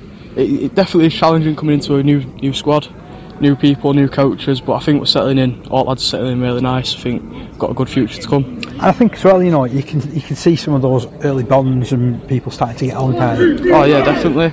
Everyone's mates with each other. I mean, yeah, we all go and talk to each other before training. There's no little groups. We're all just one big group. So that's nice, good community feel. Tell us a little bit about your sort of history. How long have you been playing rugby, and have you always been at Alton? So no, I started when I was about 7 at my local club at Bentley. But I was playing up here, so I was always playing against bigger lads who sometimes 2 years older than me. So big challenge. So I've developed my physicality from that. And then about 2 years ago, I moved to Alton Raiders. So yeah, and then just progressed from there massively in hopes to get into England or a scholarship at a club, which is still what I'm progressing towards. So you're South Yorkshire originally then? Yeah, I'm South Yorkshire originally. So yeah, I'm from Doncaster. So it's good. We had another lad year above me come through here as well. He's from Bentley. I used to play with him quite a bit. Alex Golightly. Don't know if you know him or not. Yeah. He was in the squad last year, wasn't he? Yeah, he was in the squad last year. So it's good to follow through his footsteps. So yeah. Really good. It's nice that you've got a little bit of a role model in a way, isn't it? I know with him only being a little bit older, but you know what I'm getting at with that. Yeah, it's good having someone who's kind of been around it, but as well, my dad's one of my biggest role models. My dad, he does everything. He gets up early in the morning, takes me to training. It's a long drive, it's a big commitment, but I just really appreciate him doing everything. 15? Yeah. Wow, what an interview. You know what I loved about that though? It was him thanking his dad and saying about his dad's his biggest inspiration. Yeah. I mean that speaks volumes. Yeah, huge. He's so self-aware. Yeah. Great lad. That was a cracking interview. That's one guy who's got real confidence, but not an ego. No, it's not. It's not. And also as well, he's so dedicated to rugby league. So he's qualified as a referee as well. Yeah. So he does a bit of reffing. So fair play to him. Yeah. Fair play to him. Well, it was really off to you there, sir. It was really good hearing from Kolby there. Thank you so much, and I look forward to again bringing some more of these little interviews over the course of the next few months. The question: will he be back at Bentley now they've got the new clubhouse though? Well, I think as it stands at the minute, he's going to be, staying with Alton Raiders and progressing through their ranks and what have you. He's obviously got lofty ambitions, but this is the reason why Bentley have done what they've done, isn't it? So that they can hopefully retain lads like that in future. Yeah, but not only that, give them the opportunity to be able to do that. That's absolutely brilliant interview. That, I mean, not just from Kolby, the way he spoke, very, very, very, succinct, and as you said, finishing it off by thanking his parents. Which, I mean, don't get me wrong. I'm not saying, I'm not insinuating that other lads don't. Yes, they probably don't do it verbally like that, yeah. and they do appreciate a lot. But certainly you get lads around that age as well, because they are growing into men, so that age where, they don't want to talk about those types of things, and it's I suppose it can be an embarrassment, even though to say that I'm proud of what my parents do type of thing. That sounds soft to be saying that, and it's not. First and foremost, it's not. And hats off to Kolby there for saying big thanks to his dad and what his dad means to him. So this weekend, so this is me Saturday for you, Steve. So on Saturday it's the Lions under 19s and under 17s training session. So fingers crossed, I'm throwing the gauntlet down to you lads as well, to be honest, because a couple of you that stepped forward so far and done little interviews with us, step forward again. If Kolby can do it, He's so can you. just set the crossbar a little bit higher now, lads. He certainly has, hasn't he? So yeah, looking forward to it though, because it's been, as I say, it's been really good, and I've been doing something a little bit different with these sessions, So in the past, I've kind of like watched and I've just took photos, but I've been actually filming them, and the footage has been being used by the coaches. Yeah. So it's interesting seeing a slightly different involvement to that, and seeing some of the hard work that these lads are putting in. Because let's be honest, although teams play quite similarly, if you're chucking a whole new playbook at them and you're chucking what calls are different, that's a big thing to pick up on. Yeah, it's my question that I'm going to ask you is linked slightly to that, and it's just a curiosity. Obviously, we talk about this pathway of from an age point of view. These guys hopefully will move on, so the next England age group. Obviously, I mean they've got to put themselves forward and be picked. But from a coaching point of view, is the plan the same for every age group? Are the calls all the same for every age group? Yes, they are. Yeah. Yes, they are, and they've standardised the playbook, throughout, so that if you're coming into Lions programme. And I think this helps as well. Yeah. And, there's a couple of things that are in there as a legacy. So there's like legacy calls. We all know about Gary Mackay, spoke about him quite extensively, who passed away in Italy a couple of years ago. So they have a Mac call. Yeah. And it's they've got a play that goes with based that. Around the Mac call, and then other things they've got like, bits of Lions that they call, so... But that'll go on from right down to sort of like the under 16s, all the way up right to the open age. Yes, it is. Yeah. I mean, don't get me wrong. As you build onto it, that playbook can become a little bit more advanced. So some of the stuff that the lads at open age are doing, will be a little bit more advanced because they've been playing longer. They understand in a lot more. Some of these lads at under 16s level, when they're coming into the squad, the good players, and I don't want to take anything away from them, but they're still learning. So they're still being, so it's good that with the coaching staff that they raise, there's times in sessions where you can see them having words with some of the lads and saying, "Have you thought about doing it that way?" And it's the little, arm around the shoulder, and you can see the conversations, and it's like, have you thought about doing it this way? And to try and make it easier for players, because let's be honest, you've got to think of all these things. It's a simple game for us when we're watching it, because we're just thinking, you've just got to pass it and look for the overlap. But when you're in the heat of the battle and you've got players flying up at you, and it's so difficult, isn't it? Yeah, and that's exactly the thing that I was on about. We were talking about the try that we were on about, the Ashton versus Latchford. I mean, that the way I imagined, I thought, well, how difficult is that, and do your people appreciate it? So you've got the guy, the winger who's going along, who's drawing that last man across, knowing that he's going to be hit by this, man. Yeah. Knowing that this is going to happen. Yeah. So I've got to now deliver this ball to the guy who's coming on my centre. I've got to deliver it, correctly. He's got to be in the right place. He's not going to overrun you. But Tim said, from a winger's point of view, you're going to get clattered, but you've got to make those decisions knowing that is going to happen. And I know it's split second, but them are the things that, from a game point of view, that's what it's all about, isn't it? Making decisions like that under pressure and exhaustion, tiredness, fatigue, all those things. And it's recognising when opportunities are opening up and doing, it's things that if you ask a halfback about numbers, because it's a numbers game, isn't it? You're always looking to create numbers, and I mean that, get overlaps and stuff like that. So you're always looking, if you're going down a short side and there's 4 defenders, you're always looking if somebody's dropped off somewhere in the line where you're thinking we can go through that, or we'll target that next time. So sometimes you're giving up on the play, aren't you, to then think we'll go back there later on and there's a weakness and we'll keep trying to exploit it. But as you say, it's doing that when you're under fatigue. It's remembering that you're doing that, and you're not just thinking I'm playing this, and then thinking as well a bit more strategically about where you're going to finish and how you're going to finish your sets. Because there was a couple of times in the commentary where I think I said, that's a strange position to end your set to kick from when you're tied up against the touchline. Because the idea is you sort of like you choose one side, but you don't get too tied into a touchline.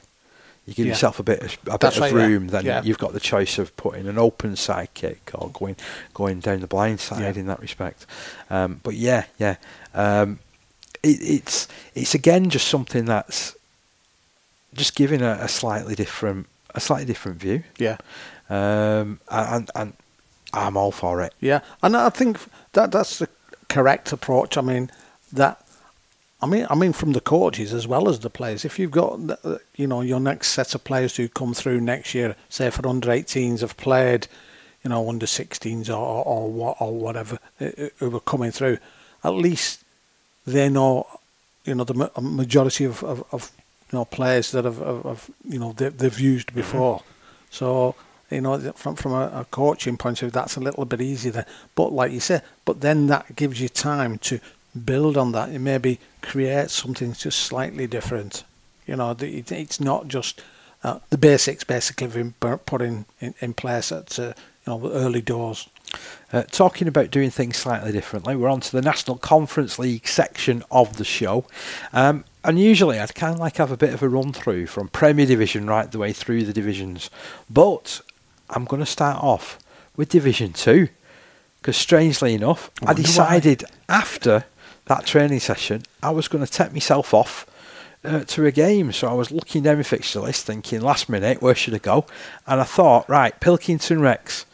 There's going to be a big derby match on here. Pilkington Recs up against Wigan St Judes. I thought, I've not seen Wigan St Judes yet this season.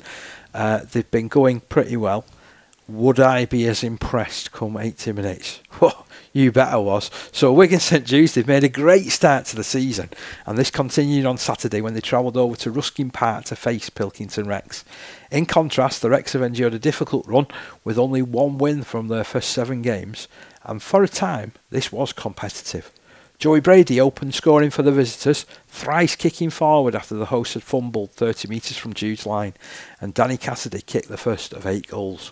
Recs collected their thoughts and struck right back when Tom Connick broke through from close range and finished under the post for Kieran Napper to draw things level with the conversion in the 5th minute. The visitors stepped things up, and 3 tries in 13 minutes put them in total command. England Community Lions open age player Connor Parkinson was a threat throughout and scored the first of his 2 tries after 12 minutes before former Widnes Super League hooker Jacob Dugdale added his name to the score sheet 5 minutes later. John Keys was then sin-binned for a hip drop, and the short-handed host shipped more points. A sweeping run and pass from Parkinson created an overlap, and Lewis Melling touched down before youngster Brogan Turner added the first of an eventual hat-trick. Parkinson's second score and Cassidy's 5th goal opened up a 34-6 advantage, but due to the final say of the first half, when Cassidy then turned try-scorer, and converted before the whistle to ensure a 40 points to 6 half-time advantage. The second half was much improved for the hosts, with experienced heads Napper, Connick, Keys and Andy Morris well to the fore.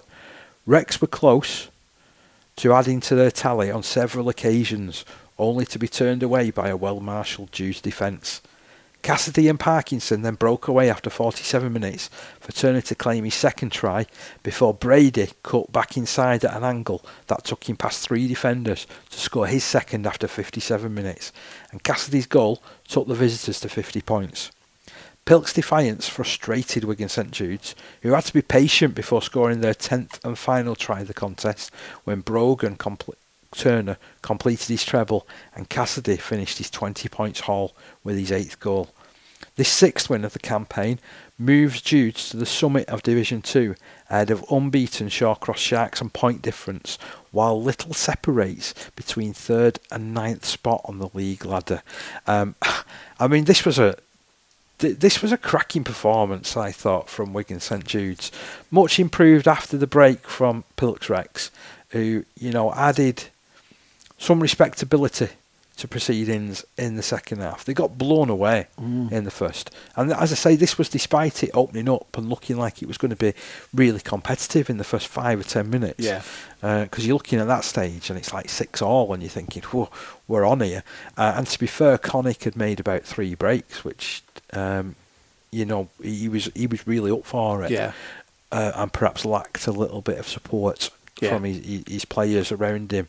I think had there been a little bit more close support around Connick in this period of time, Pilks could have easily scored 2 or 3 tries. But having said that, the way that Wigan St Judes defended as well was very impressive. So as you can imagine, when it came to post-match reaction, it was all smiles after the game. And first of all, we're going to hear from the coach, Dave Myerscough. 13 Pro-Am Community Rugby League show, discussing the greatest game at all grassroots levels. Okay, so I'm with Dave Myerscough after another successful afternoon for Wigan St Judes, 56-6 victors over Pilkington Recs, the local rivalry, and you've got the bragging rights. Yeah, definitely. Always nice to come over the hill and get a win.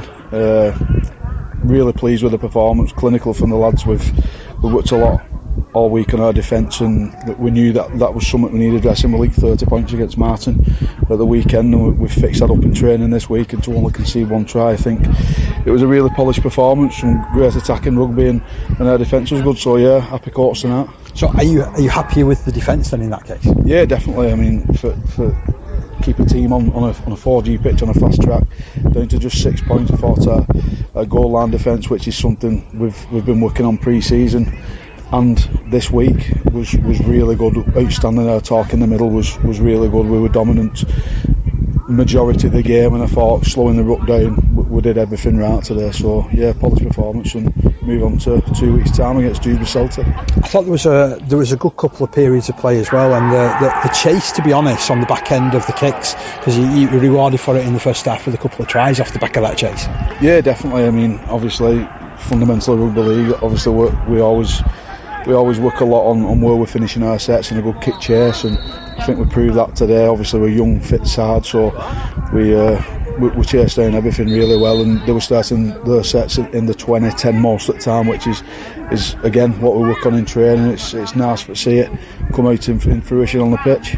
Are we seeing the benefit of a more settled side this season for Judes? I know, speaking around amateur rugby league, we had this conversation last season, of course, when everybody's using 40 players minimum. Yeah. But have you been a little bit more settled?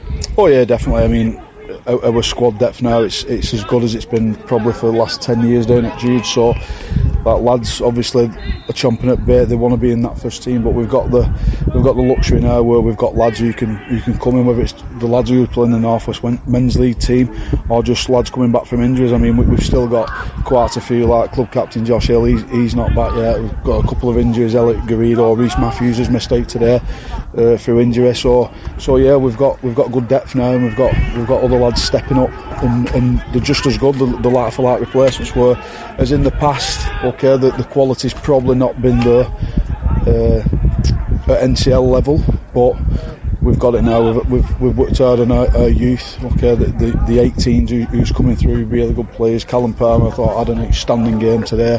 Brogan Turner scored that trick. So yeah, it's all positive. And it's cyclical, isn't it? You know, sports. So you've had your time where you've been struggling for numbers. Now you've got great numbers. Now everything seems to be on the up.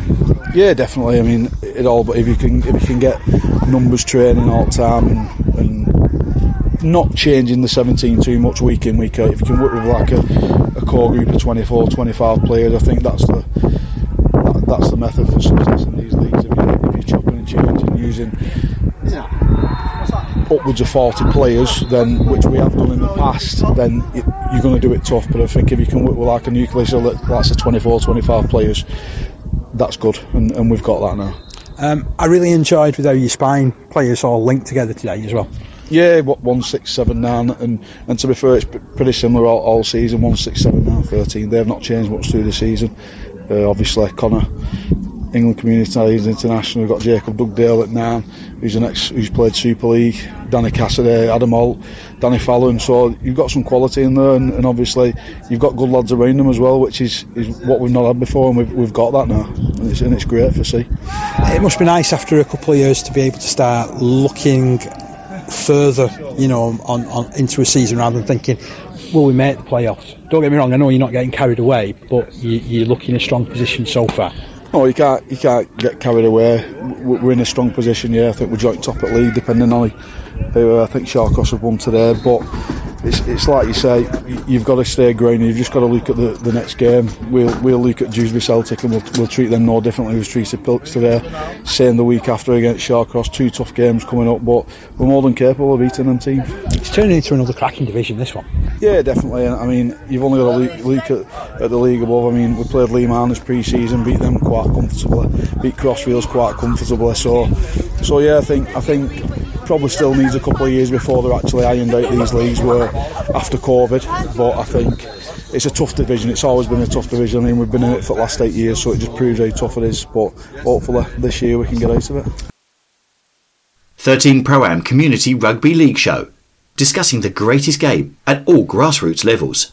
Couple of interesting points there, really, wasn't there, from Dave? Yes. Particularly when he was saying that he doesn't feel the full fallout from COVID has been felt yet. That's interesting. And teams are moving round in the divisions. Totally understand what he's saying there. Yeah. But I like the fact as well that he spoke about the consistency of having the same players available in the key positions each and every week. We see this in a professional environment, don't we, that if you've got certain players missing in key positions, you simply can't perform, and then, you know, that is kind of echoed at community level, isn't it? And in fact, it's even more crucial at community level, because you could end up with someone who doesn't normally play in a position having to pull on a shirt and do a job, you know, and it sounds like they're in a really good place at the moment, Wigan St Judes. The thing is as well, twofold. One, totally agree with that spine. If you can keep that consistent, then obviously the more times they're playing together, the more trust is there with how they're playing. You know, how they can make new plays, how they can, you know, sort of break down teams, etc. The other side of it is, if by any chance one of those go out and you have got somebody who can fill that, you know, sort of like talking about they're bringing youngsters and through it as well. If you've got somebody who can come in, then I mean that is, you know, you talk about strength in depth, which is not always the easiest thing in you know, sort of community rugby. You probably got that more so in professional because of the fact that they are professional, so they get more chance to train. And even though they aren't, you know, sort of those coming in aren't in regular, because you're training with them regular, you know, at least you know that's the way and the plans, etc. We know with community rugby, you know, players can be working away. They might only get to one session. They might do half a session a week or something like that because of just general life. That's right, yeah. And that is what's the beauty of it. When you see the end product, I'm going back, we were saying before about, do people understand what it takes to put on these moves and skills, etc. When you then look at the amount of training that they possibly haven't done because of work and life in general, then it makes the end product sort of you appreciate it more in that respect. So we now want to get the players' perspective. So right after the game, I caught up with our Connor, no relation, Connor Parkinson, and here he is. Okay, these are the times in Rugby League where I'm always really happy to interview a fellow Parkinson. Connor, I've got you with me. You're the skipper of Wigan St Judes. Yeah. It's just after you played against Pilkington Recs. Convincing win today. Yeah, really good win. I think it's just everything we've been working on in pre-season, mainly defence to be honest. We scored 50 odd points, but the best thing today was our defence. I think they scored a try right at the beginning of the game before we touched the ball, and then that was it then. Must have defended like about 10 sets on our line in first half, then probably another 10 in second half, but yeah, everyone just worked for each other, and that's the main thing today really. I also thought as well, clinically on attack, that first half was something else. To score 40 points in a half of rugby, you're doing something right. Yeah, I think it's been the story of our season to be honest. We keep starting quick, racking up a scoreline, and then in some of the games we've got to half time and everyone's just maybe switched off a bit and led them back into the game, but today different. I think we put an actual 80-minute performance in, which we've not done all season to be honest. And I'm surprised having spoken to you, because as a fullback these days you run perhaps more metres than anybody, because you're always sweeping round and trying to get on the end of movements and sort of dragging defence and manipulating. And you're fresh as a daisy, mate. No, I don't feel fresh every time. I'm out a week fresh, but I don't feel it. No, I think as a fullback, I think everyone's the same. When your forwards do that much work in defence, when it gets to your turn with the ball, I think you've got to be in there for a carry more or less every single set, which I keep banging on to our wingers as well, which is starting to work now. Myself and the other two wingers, I think we probably make the most meters every game because we're just helping out our forwards, and then when we get ball in good ball, that's when it's starting to come together with our span, like our 6-7. We just work really well each other this season, which we've not had for a few years to be honest. I was saying to Dave Myerscough that there's some consistency, which you don't always get at community level, but especially this season, there hasn't been that much change amongst you guys, which sort of indicates and how you're going to play. Yeah, well, I think this is probably the first time in about 8 years where we've got like a consistent span who's playing together every single week, which is probably it's the reason why I think we're 5 wins or 6 wins and 1 loss this season.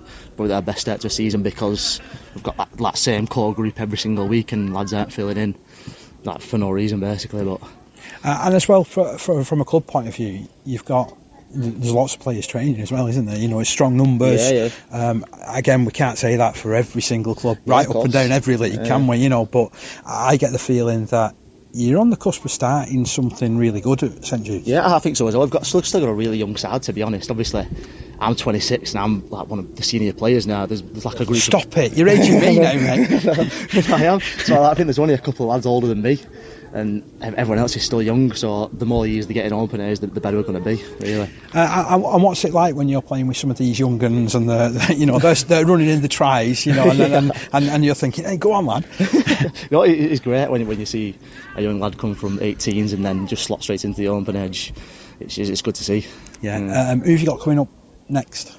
A week off next week, and then we've got Dewsbury Celtic at home, which I think they're one of the top 4 sides. I think we've got a tough May coming up. We've got Dewsbury, Normanton and Shawcross, which is like the top 4 basically. Right, okay. Yeah, that's showing already, how the league's shaping up. Yeah, it's a good league, this one, isn't it? Yeah, it is. It always seems to be in this division too. We just can't seem to get out of it. So we've been in it for as long as I've been at home, so like 8 years. So hopefully this year we actually crack on and get into that Division 1. Got to ask you as well from a wider point of view. So over the last few weeks you've been, you did all the trials for selection for the England Community Lions side. We've now a couple of training sessions into the programme. How are you finding it? Are you enjoying it, being amongst all these other guys? Yeah, I'm really enjoying it, to be honest. It's the first time I've actually been in the England setup, which is it's a bit mad because everyone else in the England setup's probably been there for a few years now. It's just really good. It's a good set of lads. It's not like everyone's open to speak to everyone, so yeah, it's good. Are you finding that you're learning still? Definitely. Yeah, definitely. I've probably picked up a few things from the lads who are already there, who've been and done that. So yeah, just bringing it back to Judes and hopefully it's starting to click. And it's quite interesting, isn't it? Because with the amount of backs that have been selected, you're all kind of interchangeable. There's everybody. There's about 4 players who could play full back. There's about 3 or 4 players who could play wing, centre. I think they play 3 games over an announced tournament, so it's clear to see that it's important to the coaches that they've got backs who can fill in a wing, centre, full back, anywhere really, which all the backs in the team can. So from players, referees, and competitions to clubs and playing fields, we talk about the lot on the 13 Pro-Am Community Rugby League show. Another guy that speaks particularly well. Really, really nice interviews, and you wouldn't have known, would you? Had it not been for going to games and going seeking people out afterwards, you don't know how well that people can speak. There's far more people that can speak well than not in rugby league. The only thing is, Parker, I think you think on who do you think you are. We went out on Friday, and there was a Connor Parkinson playing for Ashton Burrs. You've gone out on Saturday, and there's another Connor Parkinson. Seeking out another Connor Parkinson. I'm getting vibes. I'm getting vibes of stalking here. If your name's Parkinson and you're anywhere in the northwest, be worried because he's on the path. Stop it. I'll let you know. My DBS checks are all clear. There's one going through work at the moment, and I've had to have one for the Lions programme. Got to say though, you're totally right there. He spoke really, really well, and it was certainly on about the St Judes there. I can understand what he's saying, that it is a tough league to get out of, that one, because we seen that last year. Some of the games that and teams that you would have thought, they're going to go up, they're going to be all right, and then suddenly, come the end of the year, considering what Dave was saying, that he doesn't feel that the leagues have sort of settled themselves out yet. Yeah, it could be another couple of years. Which makes it even not worrying, because from our point of view, it's great because you get really more competitive leagues in that point of view. It's looking. I think.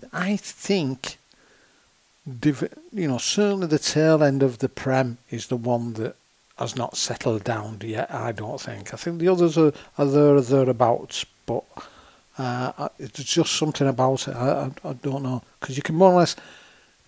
I don't know. You can guarantee I would say the top 4 or 5 contenders, certainly from a Prem point of view. But you're looking at anybody who's popping in there as being promoted. They're finding it tough, as it were, to sort of make the way. I suppose it's like any other competition, whether it's Premier League football or Super League rugby. Those who come up from lower divisions to that top, sort of league. Do find it very, very difficult. But we've said as well, though, it can sometimes go the other way, can't it? I mean, looking at that Division 2 table, and you've got Oldham St Anne's, who are tucked in 5th spot. You've got Ellenborough Rangers down in 7th, very competitive so far. Millham in 8th. So, it is possible when you're rising through the divisions that, you can be very competitive. Dewsbury Moor Maroons riding high right at the crest of a wave at the moment at the top of Division 1. And then, tucked in a little bit behind them now, starting to pick up a few wins themselves, Waterhead. So, it is interesting how things are gonna pan out, isn't it? So the rest, and we like that. We said last year, and we say that every week more or less, that a couple of wins, a couple of losses, the whole thing can change, can't it? Yeah, particularly in that Division 2, where you've got 3rd spot 9 points, you've got 9th spot 6 points. And that's it, isn't it? Yeah, that's a ridiculously tight league at the moment, and a couple of wins for those sides just beneath will then bring them up on par with everybody else as well. You'll get people saying, but hang on, it's still early doors. It is early doors, but because the leagues, it doesn't have a massive amount of teams in each league, each division. By virtue of that. Then that's a couple of wins, couple of losses scenario can, sort of influx various things. So results from elsewhere in Division 2. Well, I'm going to start and stick with this competition. Barrow Island 28, Saddleworth Rangers 24. Dutton Risconi kicking a couple of goals there, kicking 4 in total, to be honest. Ellenborough Rangers got an important win against Dewsbury Celtic. That's a massive result for Ellenborough Rangers. Zach Alstrom scoring 2 tries in that one. Celtic going down 26 points to 18. Thornhill Trojans got a great win on the road as well at Millom, winning by 22 points to 20. And I've got to say, Thornhill have been in some really tight, close games so far, haven't they? They've scored 132 points so far in league. They've conceded 128. So that says how close things are, isn't it? But the other thing is with Thornhill, if you remember, they tumbled, which the same as what Pilkington Recs did. Yeah. But Thornhill They seem to have got back on their horse. Yeah, they seem to be bobbing, don't they? Yeah, and sort of finding the feet and looking like they're in for certainly a good mid-season, don't they? With how their results are starting to go. Shawcross Sharks are making a few people sit up and take notice so far, aren't they? Unbeaten in 6. They defeated Normanton Knights. No comments about going watching them. I think I'm still on half a ban from Paul March from last season, to be honest. But I do want to go and see how Shawcross Sharks are getting on, to be honest. I don't think I can contain myself. Normanton Knights 20, Shawcross Sharks 42. Jordan with a hat-trick there. Then Oldham St Anne's, they had a tremendous win, 60 points to 12 over Myton Warriors. Callum Cashin, that flying winger, hat-trick. Yeah. And 2 tries as well from Zafino, the centre. Yeah. So, good win for them. 8 goals from Pogsum. And then, we mentioned Pilkington Recs 6, Wigan St Judes 56. Going into the Premier Division, these are the results. So Hunslet 26, Heworth 12. McClellan scoring a couple of tries for Hunslet there. West Hull getting back to winning ways with a good win on the road at Kells, this one. 30 points to 6. Jacob Moore, who's been training with the England Community Lions Open Age, he scored 2 of their tries. Loch Lane 30. West Bowling 18, so it's a first win of the season for Loch Lane. And a bit of news hot off the press. Paul Couch has gone back in there. Ah, I see. Yeah, he's taken over as coach again. Busy year for Paul, of course, with coaching. Well, I can imagine. Community Lions Open Age. So, it certainly makes for an interesting story, doesn't it? Him returning. Yeah. I suppose with the way that they'd started, they were looking to see what they could do, and he's been there before. He knows the players. He knows how to get the best out of the players. And it seems like they got that excellent result, and Lewis Price scoring a hat-trick of tries. He said 4 actually when I spoke to Paul. Yeah. But either way, 3-4 tries. You're having a good game, aren't you? The thing is as well, obviously that was a battle of the 2 at the bottom. We were both, before that game, both hadn't recorded a victory. And to be fair, last week we said about West Bowling can't be far off a victory, and we didn't mention Loch Lane. Yeah, no, it's true. Yeah, and so I feel like I should put the record straight this time round and say well done to Loch Lane. Yeah, because it is a good victory, and West Bowling, they are struggling because 6 games in is, that's just 1 or 2 that we were on about when we were looking at Ashton at the weekend, and we were talking about Ashton and Latchford, weren't we? I mean, it starts to become a habit, doesn't it? Yeah, if you're getting 5-6 losses on the trot, blah blah blah, it's getting more difficult week in, week out to then overturn that result, isn't it? The thing is if they can find that couple of games, couple of wins, then they could possibly start to move up. Because nobody's, like we said, the top 1, 2, 3, 4, possibly 5. Are more or less the ones we would say. But I think possibly Thatcherweath Crusaders are the one we're surprised at where they are, which is 3rd from the bottom at the moment. But West Bowling, if they can string a couple of results together, they can sort of start getting back on that ball. 6 games is a lot. One of those top 4 clubs that you mentioned is at the moment Rochdale Mayfield. They had a cracking home win against Egremont Rangers, 34 points to 4, and some familiar names back on the score sheet. So Harry Sheridan, who played across for them, he has been with Wakefield this past last few months. I saw him pre-season actually. I did a little bit of an interview with him, didn't I, if you remember right? That's right, and he was back at Mayfield. I don't know whether this is as part of the dual registration that where you can, get your players back and get them registered with you. But yeah, that's an outstanding result that against Egremont. You've got to be going well to be scoring 30 odd points against them, haven't you? Yeah. And then another fine win for Siddle, this time against Wathborough Hornets, 26 points to 18. It certainly keeps Siddle in a decent position in the league in 3rd. Another team that's also pushing those top 4, top 5 is York Acorn. They had an outstanding afternoon up against Thatto Heath Crusaders, winning by 56 points to 16. Word about Thatto, because they started the season really, really well, and again seem to have hit a bit of a brick wall as far as results are going. Yeah, very much so. I mean, that's a big win. If it was a win by York at home, I wouldn't be surprised at that, but 56 points. It's a magnitude win, that, isn't it? It's a huge win. Yeah. In Division 1, in Division 1 we've got Clockface Miners against Dewsbury Moor Maroons. Unfortunately that was postponed due to a waterlogged pitch, so that's still to be rearranged. It was quite nice in St Helens this weekend as well. I was surprised at that. It was, but to be fair, I've been on that side pitch at Lee Miners and it was heavy. Yeah. It was heavy, that one, in fairness. Hull Dockers 20, Crossfields 22. Good win. A certain Coylove getting himself on the score sheet, kicking 3 goals.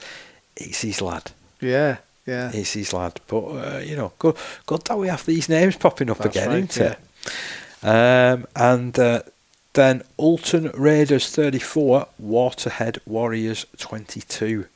High score in it. There's nothing between these sides at half time, by the way. 18-16 to Alton Raiders, and then they just got away in the second half. Skirler 20, Ince Rosebridge 36. Little bit of news from their camp as well. So if you remember, we started our coverage at the start of the National Conference League season between Crossfield and Skirler. That's right, yeah. Lovely game. Yep. Lovely game on a terrible afternoon it turned into, didn't it? Where the rain really did pelt it down. Pelted it down, and there were 3 games on that pitch, but they all managed to be played. Yeah. There was. What are you getting at? I'm just saying the rain must be different in Warrington and St Helens, that's all. Okay.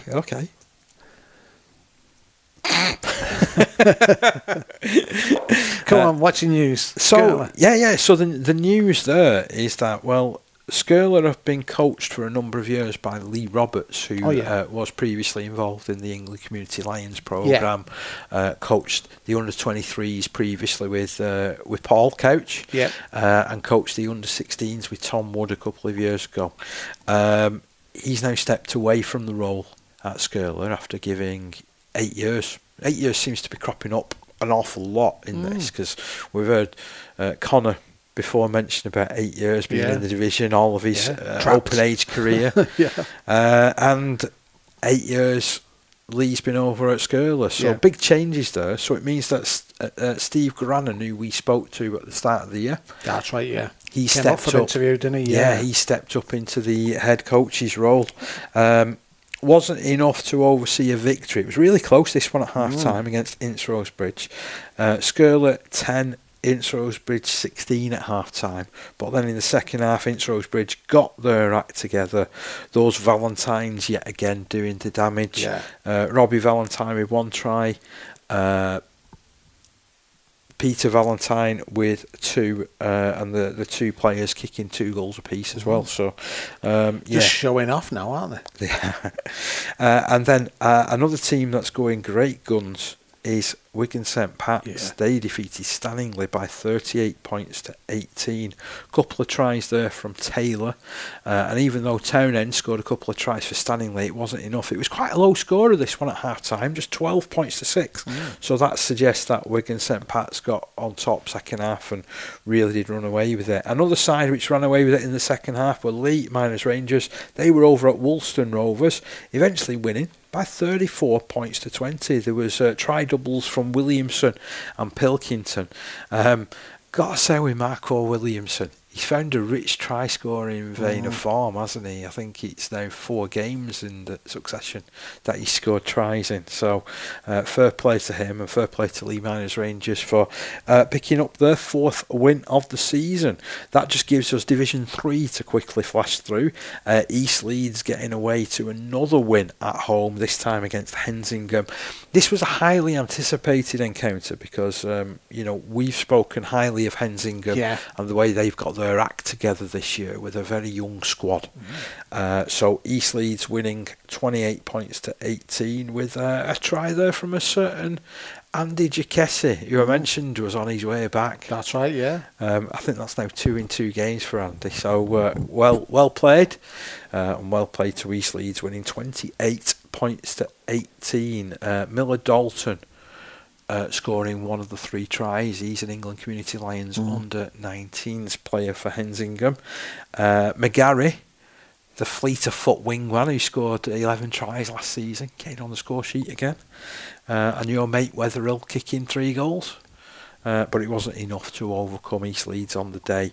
There was a massive win for Driglington, winning by 76 points to 6 at Featherstone Lions. 4 tries in this one for Hunter. 10 goals from the boot of Joe Sanderson. Outstanding result, that one. And this was a cracking game as well, by the sounds of it. Leeds 26, Beverley 30. Wharton, Ball, Fletcher and Graney continuing his try scoring.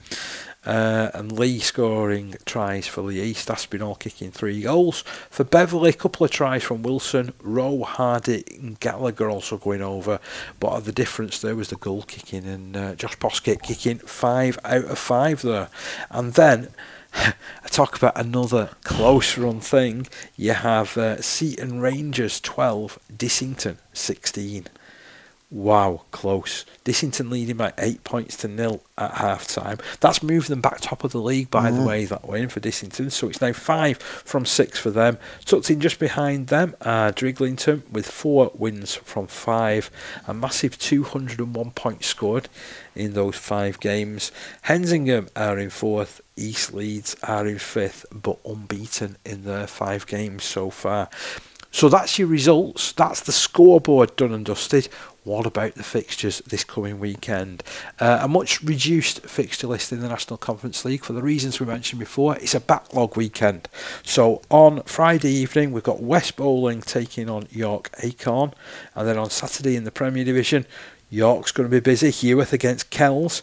And then we have, this one looks like it could be a cracker for Paul Couch's boys. Loch Lane against Siddle. It's a ground where Siddle have struggled in recent seasons. Have they? Yeah. Certainly, I remember going there midweek last year, and Loch Lane won that game by like 18-10. But it was a really, really good encounter. Yeah. In Division 2, you've got Saddleworth Rangers at home to Thornhill Trojans. Shawcross Sharks up against Barrow Island. We've got Hull Dockers against Clockface Miners. So, both of these, they need the win, don't they? They certainly do. And do you know what? Both of them will fancy the chances. Going to be interesting. I mean, Clockface have only played 4 games so far this season due to that numerous games that have been postponed. Yeah, it's a pity actually, because obviously the pitch there at Crawford Street, it's temperamental at best, and obviously the weather that we have had, it's took a bit of a battering, because I know beginning of the season when they were having the Challenge Cup matches, they couldn't train they had to train away, because obviously they just wouldn't have been fit to actually play the games that they played. and then one game in Division 3. That's a biggie. It's a biggie. It's a biggie. massive game. It's East Leeds up against Riglington.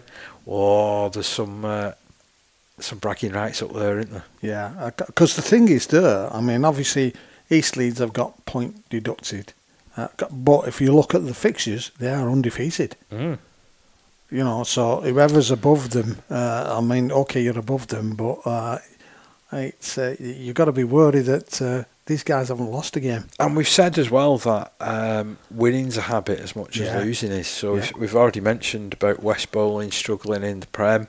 You've got Hulldockers struggling in Division 1. You've got Pilks and Myton struggling in Division 2. And you've got Featherstone Lions and Seaton who haven't won a game yet in Division 3. Conversely, if you're on the other side of the ledger, you're starting to put some real form on the board, aren't you? Exactly, but to balance that out, what I've just said about East Leeds, if you look at Dridlington, like you've just saying, Parker, 4-201 against 56. I mean, that is some going, isn't it? Yeah. I bet their coach would still say, I want less points being conceded. Oh yeah, definitely. But that's for me. Out of all those few games that are being played, that's one. If it was closer to home, I'll go and watch that one. Right, well, we're just about done and dusted for this show, aren't we, Steve? It's been a cracker. Another big one. Really enjoyed it. Hope you have as well. If you're at any of the games over the weekend, let us know about them. We'd love to bring you some coverage. If you've got any news going on at your clubs as well, try and tweet us into it. Yeah, just drop us a DM or on Facebook. Any of those. I'm still trying to track down a couple of people for interviews as well, so I'll try and get them in the statute book for next week. Get them in the diary. Yeah. But once again, Steve, thank you so much for your company. Pleasure as always, Dave. We've enjoyed it. Hope you have too. We'll see you again on the next one. Go and enjoy your rugby league, because I'm going to do just that. Every tackle, every try, every scrum. Green Cooling is proud to be part of the Community Rugby League family.